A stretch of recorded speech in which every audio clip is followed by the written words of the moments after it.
Kita na po yung screen natin.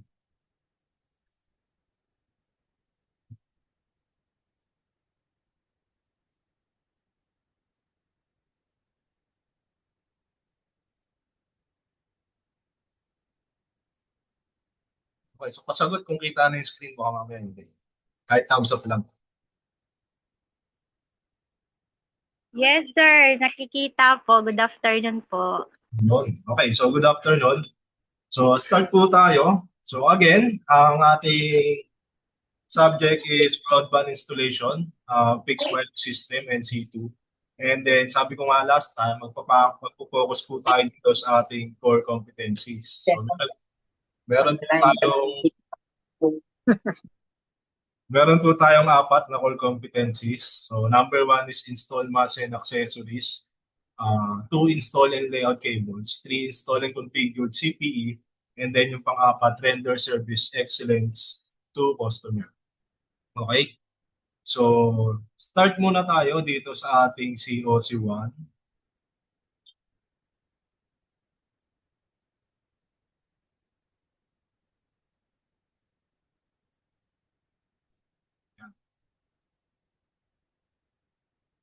Okay, so dito sa ating COC1, install mask and accessory. Basically, yung assessment na to is magtatayo kayo ng poste. Pwedeng wall mount or roof mount. And then, yung cabling niya, base nga dito sa ating core competency, install mask and accessory.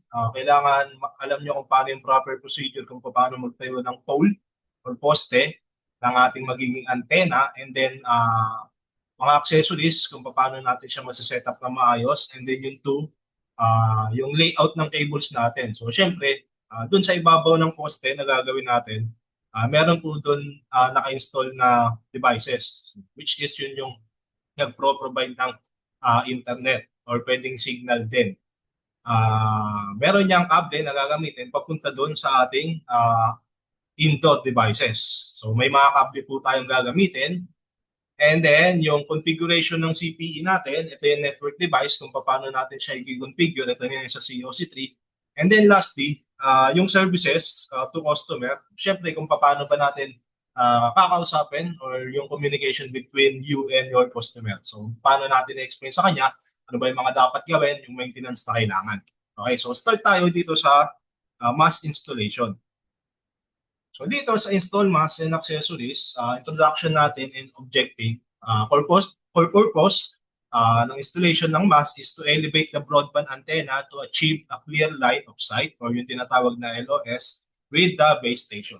So basically, makikita din natin to, meron to yung mga cell sites or pwede rin sa mga bahay na kapitbahay or sa bahay nyo, merong mga nakatayo diyang antenna. So ganun po yung pole na tinutukoy natin. So yung importance niya, direct impact on signal strength, internet speed, and connection reliability. And then yung scope, syempre, selecting hardware instructional mounting, alignment, safety, compliance, and grounding techniques. So ano po ba yung mass? So gaya nga nasabi kanina, yung mga poste. So based on this picture, ayan po mga nakikita nyo. So sa mga cell sites, yun po din po yung nakikita natin. Okay? So assume nyo na ganyan po yung gagawin natin kapag sa training and also sa assessment. Okay? So a mass in broadband installation is a tall vertical pole or structure used to elevate wireless antennas or transceiver equipment. It secures the antenna to ensure the clear line of sight for receiving signal in fixed wireless internet system. Typically placed on rooftops or mounted on the ground. So ayan, may example tayo dito. Ayan. So, nakakita naman na siguro kayo yan, mga cell sites, may mga torre na malalaki, matataas. Kagaya din ito. Ayan. So, meron tayong 3 examples ng images. So, as you can see, tinatayo po siya. Tapos, sa taas nun, nandun yung mga network devices nila. So, hindi naman po ganyan yung gagawin natin sa training. Okay? So, meron lang pong poste doon na which is parang pang bahay lang na pwede natin itayo sa bubong or pwede rin natin na i-install lang sa wall ng household natin. Okay, so hindi hindi po ganyan yung paakyatin pa kayo ng mga matataas na poste. Okay, so types of mass and mounting hardware. So meron po tayong dalawa. na mounting, pwedeng wall mount yan or roof mounts. Okay? So, yung ground mass naman, ayan, yung nasa, syempre, nasa sahig. So, mostly nakikita natin to sa mga, sa cell site, mostly nakasahig. And then sa mga probinsya, yung mga nakikita nyo may kawayan, tapos meron dong devices or CPE sa itaas niya to makasagap ng signal na mas malakas. Okay? So, syempre, dapat elevated. So, dito tayo sa wall mounts. Ito po yung sample na picture niya. So, J-poles or brackets fixed directly to building exterior walls. Okay? So, hindi lang po, naman po pwede na laging bubong kung meron naman access na pwede sa wall. Actually, mas madali maglagay sa wall. Pwede natin gawin yan. And then, pag group mount naman, non-penetrating ballast mounts or tripod mounts for flat pitched roofs. So, ito naman. So, sa bubong naman siya. So, ginagamit yung roof mounts kung, for example, walang access na wall. Example, sa household, yung bahay nyo is may katabi, harap lang yung pwede, tapos kahit lagyan natin sa walling, ay ano? Ano yun? Anong ID? Anong last name mo ba?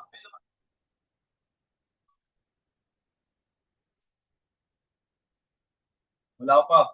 Menor? Dito po. Eh, ano yan sa pasukan yan? Gusto ko na sir sa Klase ako. dito. Ano? Comelec. May class. Oh, ang gawa ng ID pasukan. Ba't wala ka pang ID? Anong year mo na? Hindi rin mo nga nagpupuan ako sir. Pwede nga ako. Sa pasukan ng gawa nito. Ang release nito. Klase ako ito na. Hindi mo makuha ngayon. Sabay-sabay ginagawa yan. Yun. So, roof mounts, yun nga, sa bubong natin, pwede natin yun ilagay. So, depende po sa accessibility ng pag-i-installan natin. Okay? Now, yung ground mass naman, telescopic or lattice tower, anchored in concrete for long distances. Ito naman po yung example. Again, ang gagawin lang po natin sa training is yung wall mount at saka roof mount. Okay? So, meron po ba sa inyong takot dito sa heights? Kasi aakyat po tayo ng bubong. Meron po ba? Wala na sumasagot. Yan pa ba kayo? Hello? Yes, sir. Nandito na po. Yes, sir. So, ayan, okay lang po sa inyo. Papakyatin ko po kayo ng bubong. Okay lang po, sir. Okay, siguro. Hindi nga. So, wala pong tali yun, ha? Sa akyat na kayo. Siya lang po nagsabi nun, sir. Sa kanya lang daw okay, sir. Okay. So, yun. Yun nga. So, kailangan natin mag-set up ng poste. So, yung nakikita nyo dito, gaya na sinabi ko kanina, hindi naman po ganito kalaki yung set up natin. Siyempre, marami pong safety procedures yung kailangan dyan. Tapos, yung pag-akit naman ng bubong is joke lang po yun. Hindi po tayo akit ng bubong. Meron po ditong naka-ready na equipment at na para try lang natin kung paano ba mag-set up ng roof mounting and wall mounting na mass. So, hindi naman kayo paakyatin ng. So, yun. Then, proceed po tayo sa ating essential accessories. Ito po yung mga accessories, syempre, na kailangan para ma-secure natin na yung poste or yung pole na itatayo natin is weatherproof. Syempre, hindi basta-basta pwedeng matanggal yan, lalo na kapag naka-roof mount. Mas mahirap kasi mag-install ng roof mounting kasi nga, based dito, ayan, actually, bakal pa to. Yung gagawin lang natin is tali kung paano natin siya matatayo na maayos. Kaya compare natin sa wall mounting, parang bracket lang siya, tapos ikakabit mo na lang siya doon. So dito kasi medyo mahirap kasi kailangan natin i-level kung diretso ba yung poste. Tali lang din naman po yung gagamitin. So balik po tayo dito. So, accessories, mounting brackets. Ito na po yung mga example. Ayan, meron tayong U-bolts, wall clamps, and base plate to lock the mass. And then yung guide wires natin, yun yung mga tension steel cables used to stabilize all mass against heavy winds. So sa gaya works naman, sa training, hindi naman tayo gagamit ng steel wire talaga or steel cable. Pwede yung tali lang. Okay? So ang purpose natin is kapag maitayo natin yung poste, kailangan lang siyang diretso, and then yung mga lubid na nakatali doon, tatlong cable, dapat maayos yung pagkakakamit.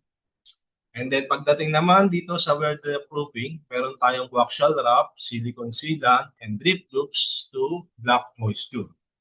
And then yung mga cables and ties, clamps, ayan po, yung mga UV resistance clip to secure outdoor, Ethernet, or coaxial runs. So yun. Next natin, punta muna tayo sa PPE or sa safety. So, syempre, before we proceed, mag-install ng mask, kung roof mount man yan or wall mount, kailangan alam natin yung mga safety procedure and yung PPEs natin. So, dapat kompleto po tayo. So, ano po ba yung mga personal protective equipment before we start mag-install ng mask and accessory? So first is meron tayong full body harness. So ito po siya. Familiar naman po kayo siguro sa lahat ng to.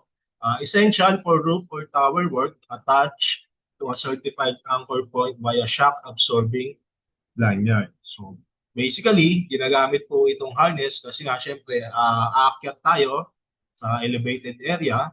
So para ma-prevent if ever na magkamali, so much better na may harness para ma-prevent yung pagkahulog mo. Okay? Kung safety mo rin yan, mamaya madulas ka, lalo na pag sa bubong or kabahan ka, at least merong tali for safety. Okay? So hard hat naman, may mga class pa pala to. Class E yung nakalagay, electrical rated. Helmet to protect against falling tools and overhead structural hazard. Siyempre, to prevent your head.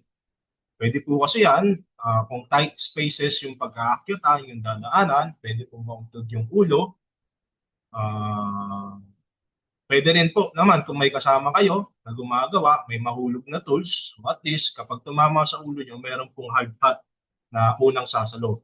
Okay, so para yung impact ng pagkahulog ng tools, hindi ganun kagrabe.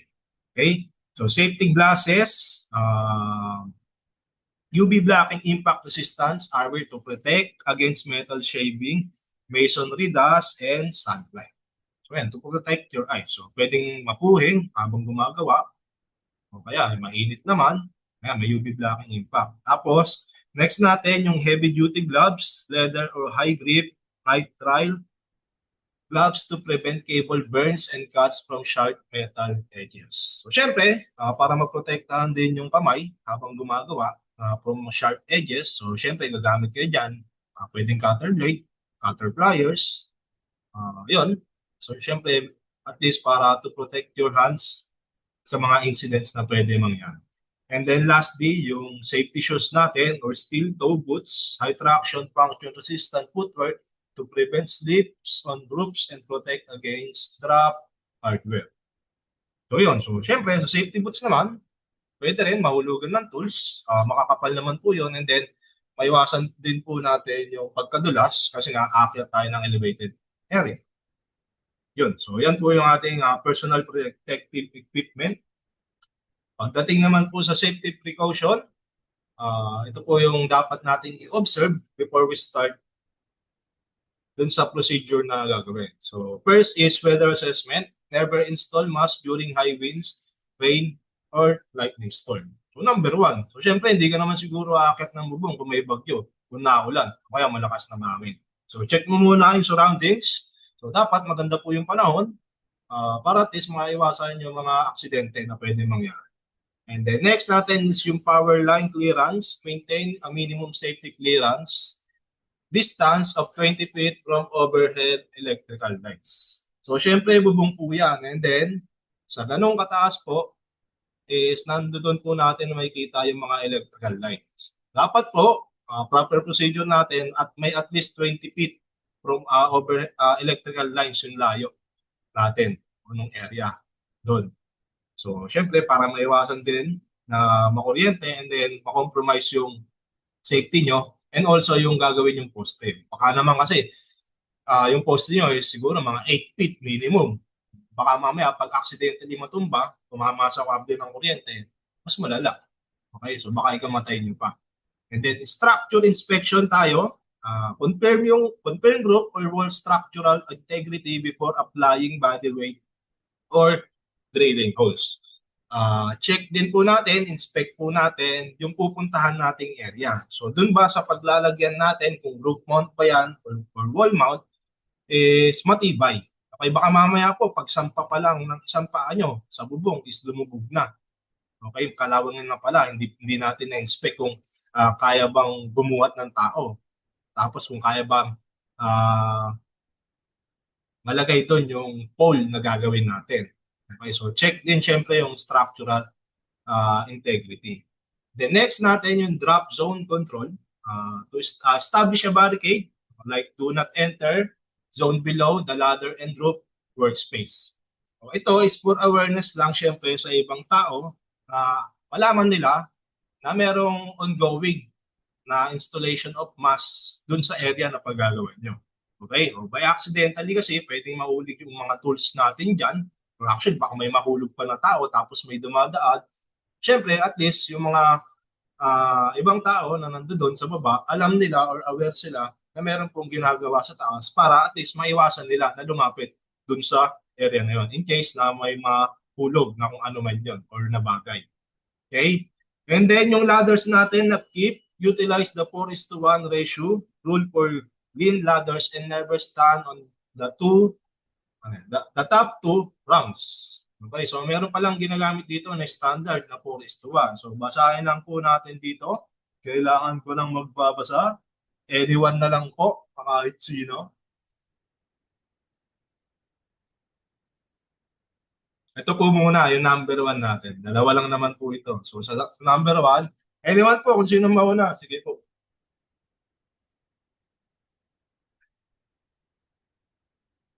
Diyan po ba kayo? Baka wala na kayo ha. Nagsasalita lang magsa dito. Diyan pa, sige nga, patry. Ako, wala na palang tao. Tuloy ko pa ba? Ayan, si Chris po, kapagalan, nag-raise ng hand. Meron sir. Ayun, sige, go, ikaw. O, Chris pa muna, kapagalan. Ito ay nakikita mo ba? Palakayan ko lang ha, baka masyadong maliit. Number 1 po, sir. Okay, number 1. The 4:1 ratio rule, ladder angle. This rule ensures the ladder is at a safe, stable angle, neither too steep, where it might tip backward, nor too flat, where the bottom might slide out. How it works? For every 4 feet of vertical height from the ground to the point where the ladder rests against the wall, the base of the ladder must be placed 1 foot away from that wall. Example, if a technician sets a ladder against a roof line that is 20 feet high, the base of the ladder must be exactly 5 feet away from the wall. Visual trick. When standing with your toes touching the ladder's base feet and your arms extended straight ahead, your palms will comfortably rest on the rung at shoulder height. Yun. Okay, so sa paggamit po ng hagdan, hindi lang po pala basta pwede, hindi lang po pala pwede na basta-basta na isandal mo dun sa wall yung hagdan na pagpapwestuhan mo. So meron pong 4:1 ratio, meaning every 4 feet dapat 1 foot away po yung pinaka-base ng hagdan. So yan, para po at least yung safety na hindi siya basta-basta babagsak kapag ka nandoon ka na sa ibabaw. So yan po yung mga standard procedure kapag gagamit po ng hagdan. At least meron po tayong susundin. Okay, hindi lang po yung basta latag mo yung hagdan, sige, sampa mo na dyan. Tapos hahawakan na lang, may tagahawak na sa baba.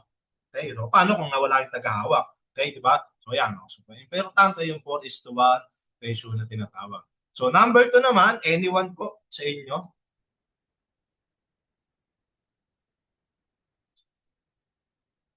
Pwede po mag-raise hand, makikita ako naman yata. Sana.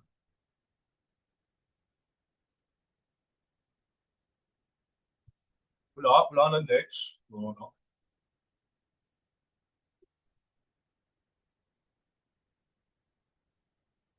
Ayan, sige ma'am. Ikaw naman ma'am. Ma'am Bunye. Number 2, never stand on the top 2 rungs. This rule prevents a technician from losing balance or causing the ladder to shift. Loss of body leverage. When standing on the top 2 rungs, your knees and your thighs no longer have the upper structure of the ladder to lean against the stability center of gravity. Being that high shift your center of gravity above the safe support zone of the ladder, making it highly susceptible to tipping sideways with slight movements. Proper alternative. If a technician cannot safely reach the mass of mounting zone while keeping their feet below the top 2 rungs, a taller ladder, an extension ladder, or an aerial lift must be used instead. Doon, okay. So, ma'am, thank you po. So, ayan, dito naman po, number 2 natin, never stop on the 2 rungs. Kaya po nang nabasa natin, avoid po natin na sumampa doon sa last top 2 ng ladder po natin.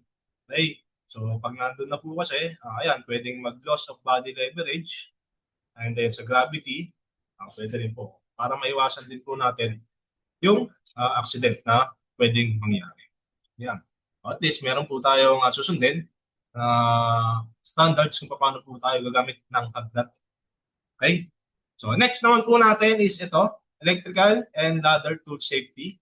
So, installated tools natin, use BDS certified hand tools to rate up to, ano ba? Ba't nandito? Ayan, basahin lang natin. 1,000 volts when working near electrical junction. Yung GFCI protection naman, flat or power tools like hammer drills into the ground fault circuit, interrupter outlets. Yung 3 point of contact, maintain 2 hands and 1 foot or 2 feet and 1 hand at all times on ladders. Tool tethering, secure all high-altitude tools with lanyards to prevent accidental drops onto properties or people.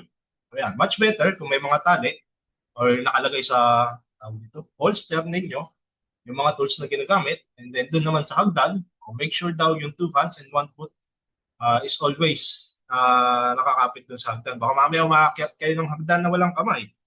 Okay? Next naman natin, yung best practices natin. Prioritize safety, use harness, safety glasses, and proper ladders during high elevation works. Never compromise yung structure. Ensure wall anchors can handle local wind speed ratings. Keep it sealed. Water ingress is the leading cause of post-installation equipment failure. Test before leaving. Always verify, upload, download, and latency metrics into post-installation. Ito naman is yung configuration na ng devices. Yun. And then, last naman. Yun, patapos na. So, ito naman yung parts of safety harness natin. So, ayan. Hindi lang po siya basta tali or na harness na tawagin natin. Meron din po siya mga parts na tinatawag. Okay, so yan, may pupunta natin ito sa likod. Then, bale, may picture naman. Mapakita ko sana yung sample. Ayan po siya. Yung nasa likod niya is ito po yung dorsal D-ring. So, dito po ina-attach yung lanyard or tali ninyo.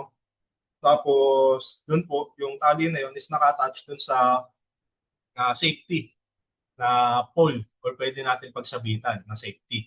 Okay, para in case na mahulog, at least naka-attach pa rin po kayo. Hindi kayo basta-basta mahulog on the ground. Okay? So, ito naman yung shoulder strap natin. Siyempre, dito yan nakalagay sa shoulder. Tapos, chest strap with buckle with quick connect buckle. So, may strap din po sa ating chest. Under the chest po dapat yan. Tapos, ito yung external D-ring. Dito naman po yan banda. Sa likod pa rin po yan. Sabitan po din yan ng lanyard. Okay, yung torso adjustment buckle, ito naman po yun. So yan, meron po tayong mga buckles to adjust. So syempre, hindi naman po tayo pare-pareho ng size. Para at least, ma-adjust yung size natin, depende po sa laki nung nagsusuot. And then next naman is yung waist belt with lateral uy, ubos na yung oras. D-rings, yung H natin sa pelvic strap. So dito na po yan sa bandang legs. Ito yung web keepers natin. Pole arrest indicator. Identification and inspection labels. So yan yung mga tahi. So mamaya makikita nyo po kung para saan po ba yan. And then, yan. Halos same lang naman po din itong ito. Ito tile extend with tongue buckle. Okay? So ito, how to put on a full body safety harness. So, Nod, since online tayo, hindi ko madedemo kung paano natin isusuot yun. Naganap na lang ako ng video online kung paano po yung proper procedure ng pagsusuot ng safety harness. Panoorin na lang din natin to ng sabay-sabay.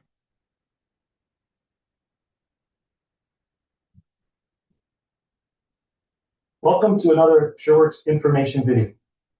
My name is Tim McCursey, and I've been around the industry for in excess of 25 years. Been involved in writing standards, improving standards to ensure that people are using the proper product when working at heights in the industry. The problem is, over the years, as we write and improve standards to have excellent. Naririnig niyo yung audio ng maayos? O lag? Opo, sir. Okay. Dinig ko, sir. Okay, tuloy na lang. Product in the field, people do not use the product properly. One issue in the field is donning a harness. If a harness is not worn properly and you fall into it, you could seriously hurt yourself or be killed. So today, we're going to run through the proper donning of a harness. Okay? Now, prior to donning a harness, it is extremely important that the end user go through and inspect their harness before donning. Very important. When we don our harness, we want to make sure that all of our buckles are disconnected. We simply put the harness on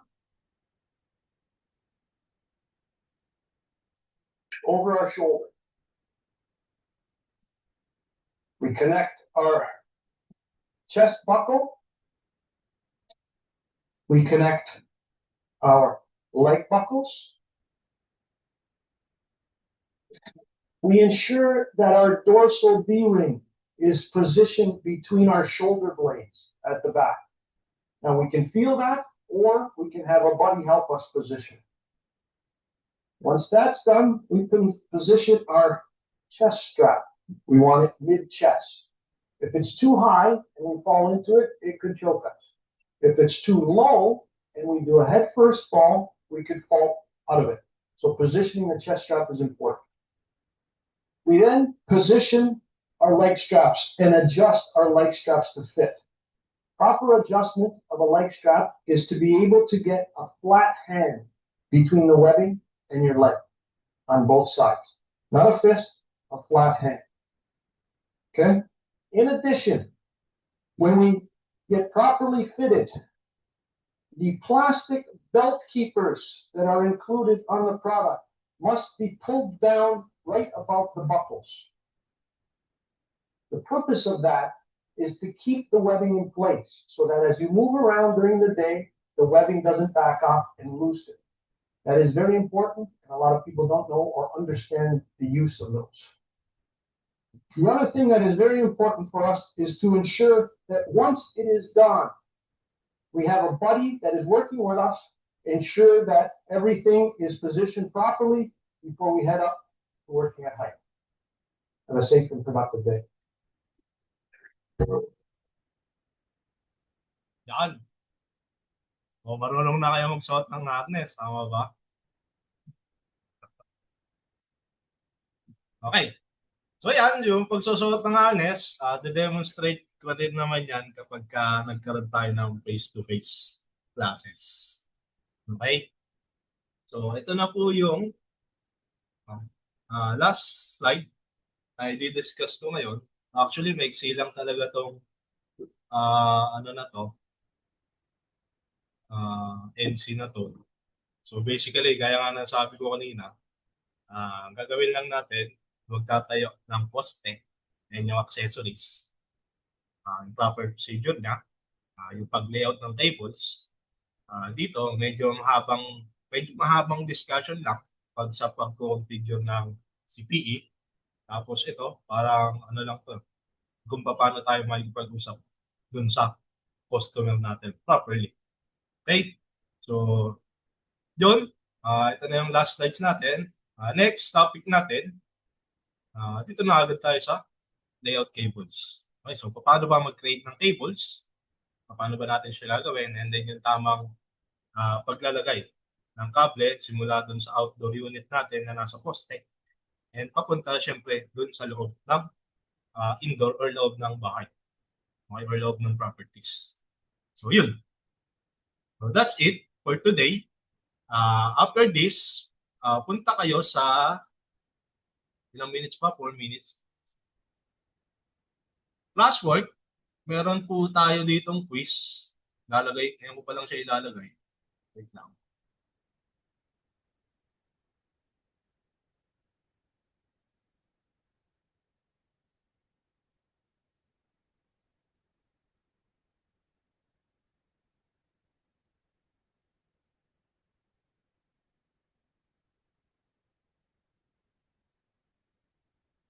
So lahat naman po siguro nandito na sa ating Google Classroom. Parang wala pa. 7 pa lang yun nandito. So ang present natin ngayon, ilan po kayo? 17. So meaning, lahat ng naka-attend dito is wala pa po, hindi pa po sumasali dito sa Google Classroom. Okay, so ayan pa lang po yung mga nakapag-join sa Google Classroom. So sa Google Classroom nyo po makikita ito yung mga recorded meetings natin. So yung ngayon, naka-record din po yan para doon po sa mga hindi nakaka-attend. Pwede nilang balikan to. Watch lang nilang nila yung video.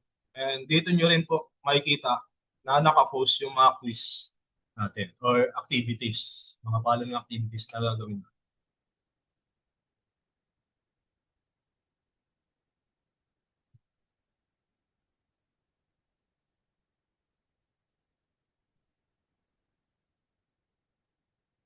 Okay, so yan. Posted na po sa Google Classroom yung quiz natin for today. 10 items quiz lang naman po yan. Answeran nyo lang po. Tapos submit.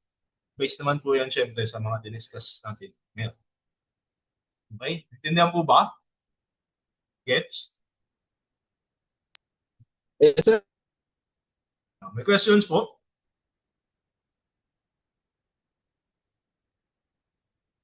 Wala tanong? Sige, wala nang question? Open ng cam. Sir, meron po. Paano po magpa-add sa Google Class? Ano po ulit? Sa Google Class po, sir. Google Diba Classroom. sabi niyo po, yung iba po, wala pa rin po. So, paano po kami magkakaroon po ng access sa Google Class po?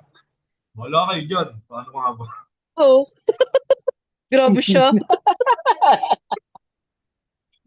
Tignan, Hindi ka na daw kasali. Ayaw na, sir. Ayaw na. Tignan niyo yung GC. May isunin ako doon link. Sige pa, sir. Backread niyo po doon. Meron pong link doon na Google Classroom. Sige, check natin ngayon. Habang wala pa po yung oras. Open niyo po yung Sige, cam sir. niyo. Tapos, habang naka-open yung cam, mag-take ako ng screenshot. Tapos, habang maubos yung oras, 1 minute remaining, may limit po kasi yung Zoom, automatic mag-end po to. So, yan. Open nyo lang po yung cam. Tapos, backread po kayo dun sa Google Classroom.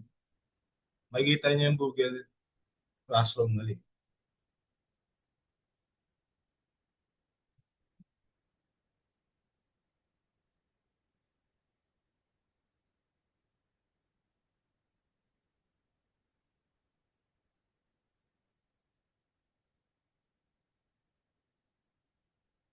May tanong pa po? Meron pa?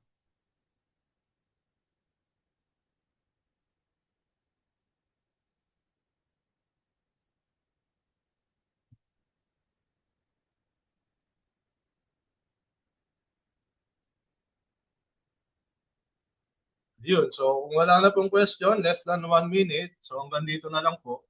Punta na lang po dun sa Google Classroom. Pwede na pong mag-out. Okay po. See you next week.